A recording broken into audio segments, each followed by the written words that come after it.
ವರಿಷ್ಠರಿಂದ BK ಹರಿಪ್ರಸಾದ್ಗೆ ಮತ್ತೊಂದು ಜವಾಬ್ದಾರಿ ಕೂಡ ಹೆಗಲೇರಿದೆ. ಹರಿಯಾಣ ಉಸ್ತುವಾರಿಯಾಗಿ ಬಿಕೆ ಹರಿಪ್ರಸಾದ್ ನೇಮಕವಾಗಿದ್ದಾರೆ. ವರಿಷ್ಠರಿಂದ ಬಿಕೆ ಹರಿಪ್ರಸಾದ್ಗೆ ಮತ್ತೊಂದು ಜವಾಬ್ದಾರಿ. ಹರಿಯಾಣ ಉಸ್ತುವಾರಿಯಾಗಿ ಬಿಕೆ ಹರಿಪ್ರಸಾದ್ ನೇಮಕವಾಗಿದ್ದಾರೆ. ಜಮ್ಮು ಕಾಶ್ಮೀರಕ್ಕೆ ಉಸ್ತುವಾರಿಯಾಗಿ ನಾಸಿರ್ ಹುಸೇನ್ ನೇಮಕ ಆಗಿದ್ರೆ, ಪಂಜಾಬ್ಗೆ ನೂತನ ಉಸ್ತುವಾರಿಯಾಗಿ ಭೂಪೇಶ್ ಬಘೇಲ್ ನೇಮಕ ಆಗಿದ್ದಾರೆ. ಇನ್ನು ಹಿಮಾಚಲ ಪ್ರದೇಶ ಚಂಡೀಗಢ ಉಸ್ತುವಾರಿಯಾಗಿ ರಜನಿ ಪಾಟೀಲ್ ನೇಮಕ ಆಗಿದ್ರೆ, ಮಧ್ಯಪ್ರದೇಶಕ್ಕೆ ನೂತನ ಉಸ್ತುವಾರಿಯಾಗಿ ಹರೀಶ್ ಚೌಧರಿ ನೇಮಕ ಆಗಿದ್ದಾರೆ. ವರಿಷ್ಠರಿಂದ ಬಿಕೆ ಹರಿಪ್ರಸಾದ್ಗೆ ಮತ್ತೊಂದು ಜವಾಬ್ದಾರಿಯನ್ನ ಕೂಡ ಕೊಟ್ಟಿರುವಂಥದ್ದು. ಈಗಾಗಲೇ ಉಸ್ತುವಾರಿ ಬದಲಾವಣೆಯಾಗಿರುವಂಥದ್ದು. ಹರಿಯಾಣದ ಉಸ್ತುವಾರಿಯಾಗಿ ಬಿಕೆ ಹರಿಪ್ರಸಾದ್ ನೇಮಕವಾಗಿದ್ದಾರೆ. ಇನ್ನು ಜಮ್ಮು ಕಾಶ್ಮೀರಕ್ಕೆ ಯಾರು ಉಸ್ತುವಾರಿಯಾಗಿದ್ದಾರೆ ಅಂತ ನೋಡೋದಾದ್ರೆ ನಾಸಿರ್ ಹುಸೇನ್ ಇವರನ್ನ ನೇಮಕ ಮಾಡಲಾಗಿದೆ.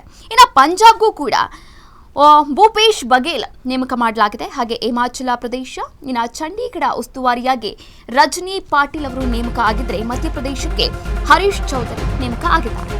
ಇನ್ನು ತಮಿಳುನಾಡು ಮತ್ತು ಪುದುಚೇರಿಗೆ ನೂತನ ಉಸ್ತುವಾರಿಯಾಗಿ ಗಿರೀಶ್ ನೇಮಕ ಆಗಿದ್ದಾರೆ. ಹಾಗೆ ಒಡಿಶಾ ಉಸ್ತುವಾರಿಯಾಗಿ ಅಜಯ್ ಕುಮಾರ್ ಲಲ್ಲು ನೇಮಕ ಆಗಿರುವಂಥದ್ದು.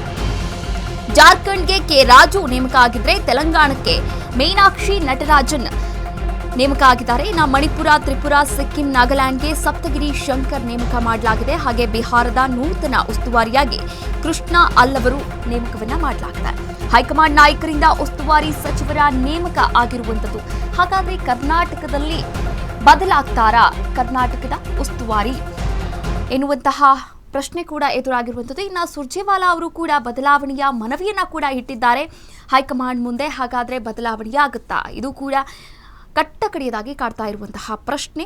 ಸುರ್ಜೇವಾಲಾ ಅವರು ಕರ್ನಾಟಕದ ಉಸ್ತುವಾರಿಯಾಗಿ ಮುಂದುವರಿಯುತ್ತಾರಾ ಅಥವಾ ಇಲ್ವಾ?